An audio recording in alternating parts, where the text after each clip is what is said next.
샬롬 샬롬 샬롬 샬롬. 하나님 사랑합니다. 여러분 주 안에서 사랑합니다. 로마서 9장 말씀입니다. 1절에서 5절. 그치지 않는 고통 함께 봅니다. 내가 그리스도 안에 참말을 하고 거짓말을 아니하노라. 나에게 큰 근심이 있는 것과 마음이 그치지 않는 고통이 있는 것을 내 양심이 성령 안에서 나와 더불어 증언하노니 나의 형제 곧 고립의 친척을 위하여 내 자신이 저주를 받아 그리스도에서 끊어질지라도 원하는 바로라. 그들은 이스라엘 사람이라 그들에게는 양자됨과 영광과 언약과 율법을 세우신 것과 예배와 약속들이 있고 조상들도 그들의 것이요 육신으로 하면 그리스도가 그들에게서 나셨으니 그는 만물 위에 계셔서 세세의 찬양을 받으실 하나님이시라. 아멘. 이렇게 말씀하고 있어요. 그치지 않는 고통이에요. 어느 임금님이 잔치를 베풀고 초청장을 냅니다. 임금님은 이날 참석자 중에 한 명을 뽑아 왕과 왕후 사이에 앉게 하고 푸짐한 상품을 준다. 이렇게 광고를 합니다. 손님들이 궁전에 도착하자 왕의 신하들은 그 한 사람의 주인공을 뽑기 위해서 손님들의 손을 조사하기 시작을 했다 그래요. 마침내 왕의 옆자리에 앉을 사람이 뽑히게 되었는데 그는 다름 아닌 궁전의 청소부 할망이었다고 합니다. 평생 힘든 노동에 종사한 청소부 노파의 두 손은 아주 보기에 민망할 정도로 거칠어져 있었어요. 임금님은 그 노파의 거칠은 손을 보고 그녀가 자기를 위해 가장 고생한 사람이라고 치하하면서 큰 상을 베풀었다고 그러죠. 이 이야기는 톨스토이의 황제와 청소부에 나오는 동화입니다. 우리 주님은 부활하신 자기를 몰라보고 제자들에게 내 손과 발을 보라 라고 말씀합니다. 부활하신 주님을 몰라보는 제자들에게 내 손과 발을 보아라. 보통 사람들은 자기를 알아보게 하기 위해서 내 얼굴을 잘 보라고 했을 텐데 주님께서는 내 손과 발을 봐라 이렇게 말씀을 하셨어요. 아주 의미 있는 말씀입니다. 예수의 손과 발에는 십자가에 못 박힌 흔적이 있기 때문에 세상이나 얼굴이 비슷한 사람이 있을 수 있죠. 당시 우리는 주님의 모습과 닮은 사람도 있었을 거예요. 우리 주님의 모습과 닮은 사람들. 그러나 주님이 십자가의 고통을 당하시면서 못 박히신 손과 발의 흔적은 누구도 닮을 수가 없어요. 흉내낼 수가 없는 아주 가장 확실한 징표죠. 그래서 주님께서 내 손과 발을 보라고 말씀을 하시죠.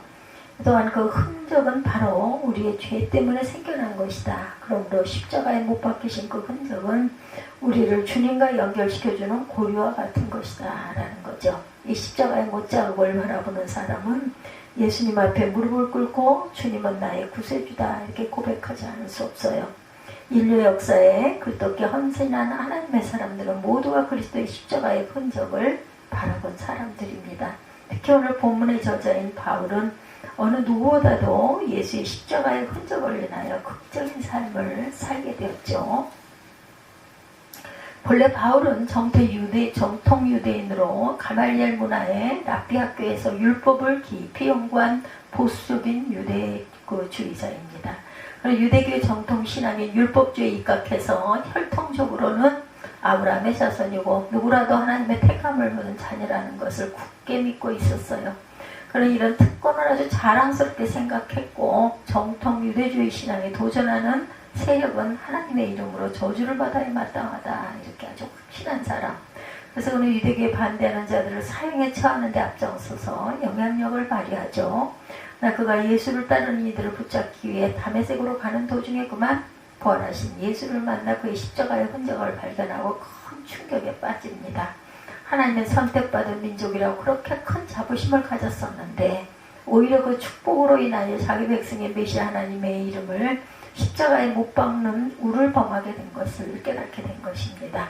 이것을 깨닫고 나자 자기 백성들이 그리스도의 복음을 거부하는 것이 뼈에 사무치게 가슴이 아파요.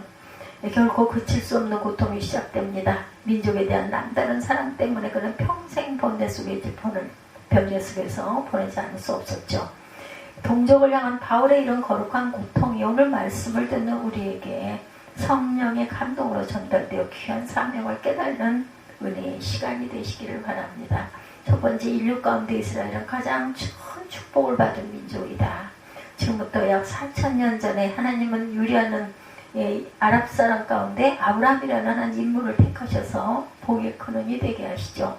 실상 아브라함은 우리와 똑같은 성정을 가진 사람이었어요. 그가 복의 근원이 될 만한 특별한 자격이 있었던 것은 아닙니다. 그는 먹고 사는 일 때문에 2번씩이나 아내를 루이라고 속여서 하나님의 구원의 역사를 그르칠 뻔하기도 합니다.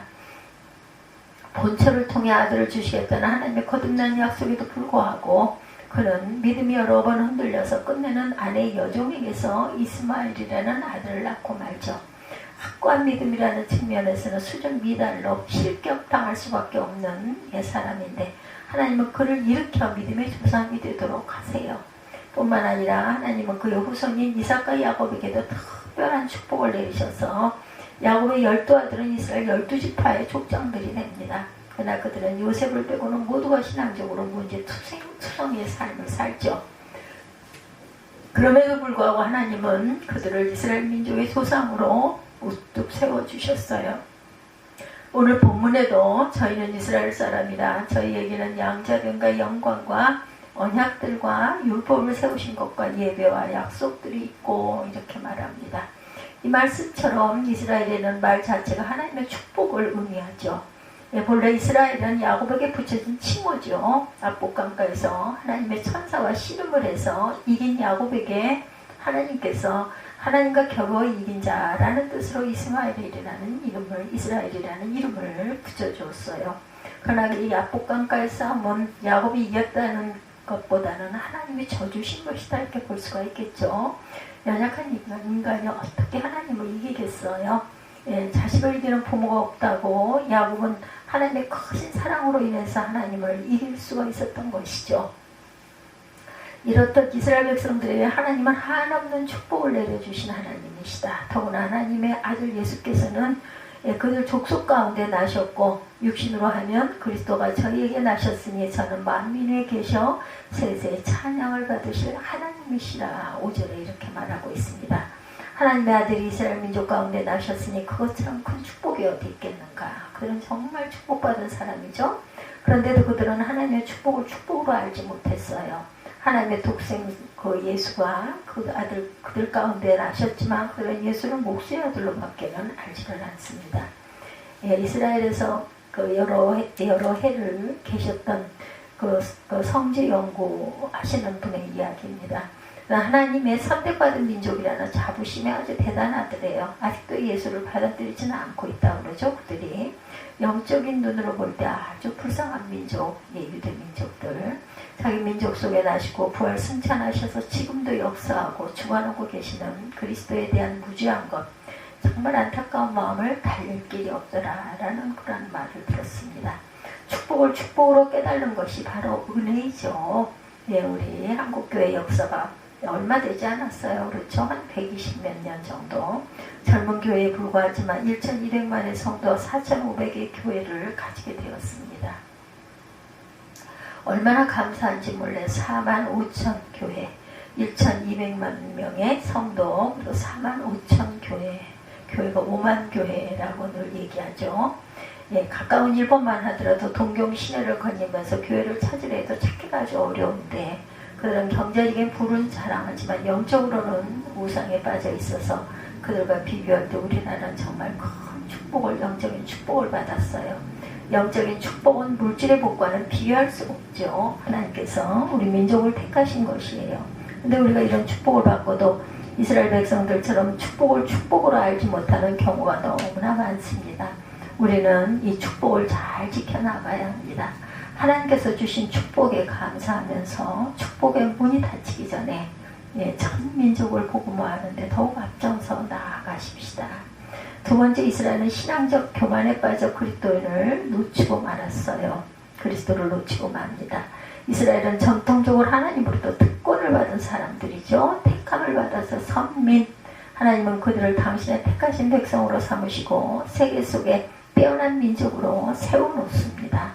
그러나 이스라엘은 하나님으로부터 축복이라는 축복은 다 받았기 때문에 마음이 교만하여져서 그만 다른 민족들을 다 이방인 곧 금수저와 같이 취급을 합니다. 본래 하나님의 이스라엘 백성들을 택하신 것은 그들을 통해서 세계 모든 민족을 구원하시고자 하신 것이었는데 그들은 이러한 하나님의 뜻은 알아보지 않고 자기들만이 하나님의 선택받은 선민이다. 우리는 금수저다. 나는 택함 받았다. 예, 그 택함을 받은 목적보다는 결과에만 집착해서 하나님의 뜻을 배타적인 것으로 왜곡하고 이해를 합니다. 예, 이 때문에 이스라엘 백성들은 약속된 메시아 예수 그리스도께서 그들 가운데 나셨음에도 그를 알아보지 못하고 목수의 아들로만 생각을 하죠.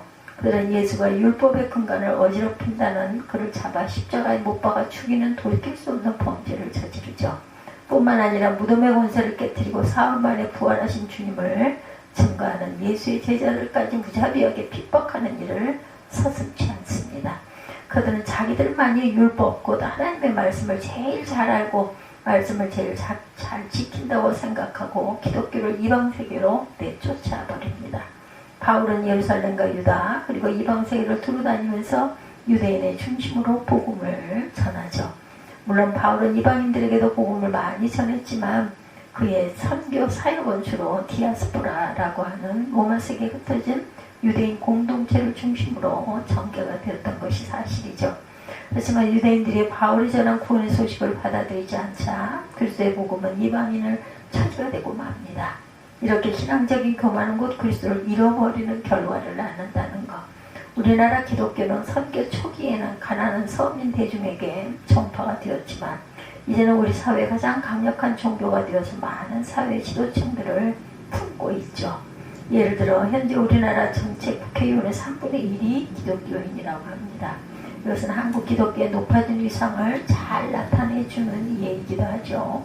그러나 전체적으로 볼 때 한국교회는 1990년대 이후 복음 전파에 큰 어려움을 겪고 있는 것은 사실입니다. 지금 2025년이죠. 예, 2025년이니까 1990년에서 35년 정도를 어려움을 겪고 있죠. 교회 성장이 둔화된 것뿐 아니라 도덕적 이해, 기독교인들에게 만연해서 또한 사회로부터 신뢰성을 많이 상실했어요. 예. 이러한 시점에 우리는 다시 한번 우리의 모습을 되돌아볼 줄 알아야 되겠어요. 어쩌면 우리도 이스라엘 백성들처럼 신앙적인 교만에 빠져있지는 않은가. 하나님의 우리를 택하시고 축복하신 목적을 잊어버리고 드러나는 외형적인 것에만 집착하고 있는 것은 아닌지 우리가 자신을 잘 짚어봐야 합니다. 이제 남한 인구 25% 정도밖에 복음이 전파되지 않았는데 여기서 만족하고 있을 수는 없죠. 우리가 그리스도의 십자가의 사랑으로 구원받은 감격을 가지고 더욱 겸손하게 다른 사람을 나보다 낫게 여기고 전 민족을 복음화시키는 데 앞장서야 할 것입니다. 또한 길과 산을 가로나가 사람을 강권하여 주님 집을 채워 넣어야 되겠죠. 적어도 구원받은 하나님의 자녀들이 전 인구의 절반을 넘을 수 있도록 복음 전파에 주력하십시다. 세 번째, 우리 민족에게 새 시대의 큰 사명이 주어졌어요. 바울은 자기 민족 이스라엘이 일찍 하나님으로부터 선택을 받고 또 자기 민족 속에 하나님의 아들까지 보내주셨는데 신앙적인 교만에 빠져서 그리스도를 버린 것을 보면서 마음속에 그치지 않는 고통을 느끼게 됩니다. 바울은 빌립보 교회에 보내는 서신에 주 안에서 항상 기뻐하라 내가 다시 말하노니 기뻐하라. 빌립보서 4장 4절이죠. 데살로니가 교회에게는 항상 기뻐하라, 쉬지 말고 기도하라, 범사에 감사하라. 이는 그리스도 예수 안에 너희를 행하신 하나님의 뜻이니라. 이렇게 말씀하죠. 오늘 본문에서 자기들이 자기에게 그치지 않는 고통이 있다 이렇게 고백합니다. 주 안에서 항상 기뻐해야 하는데 그러나 거룩한 근심, 양심적인 아픔, 그치지 않는 고통에 있어야 합니다.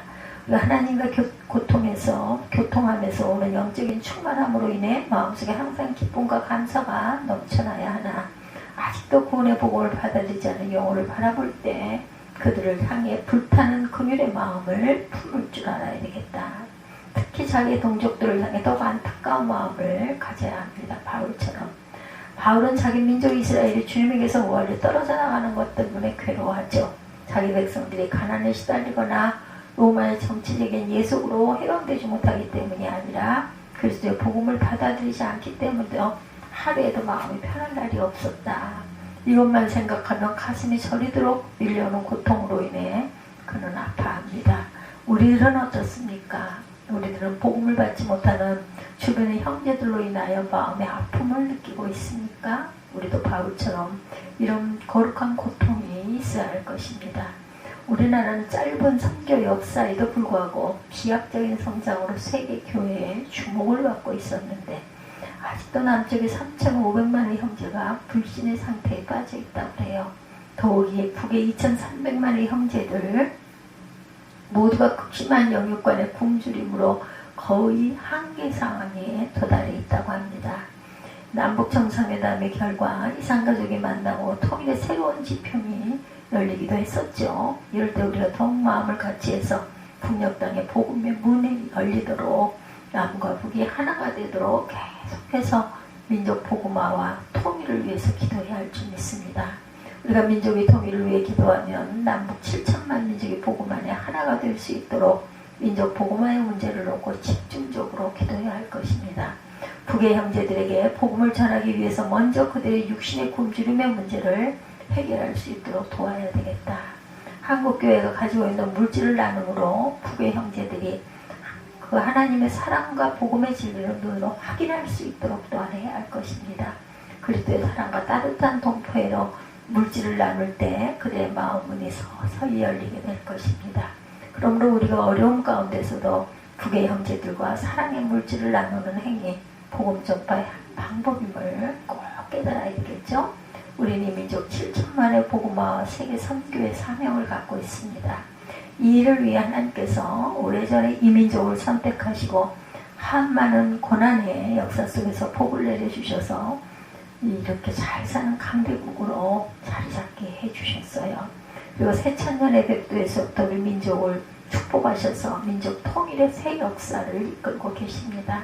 하나님이 지켜주시 않으셨다면 우리 민족의 역사가 어떻게 달라졌을지 누구도 알 수가 없습니다. 이 민족의 모든 행사가 하나님의 섭리 가운데 진행되어짐을 감사해야겠죠.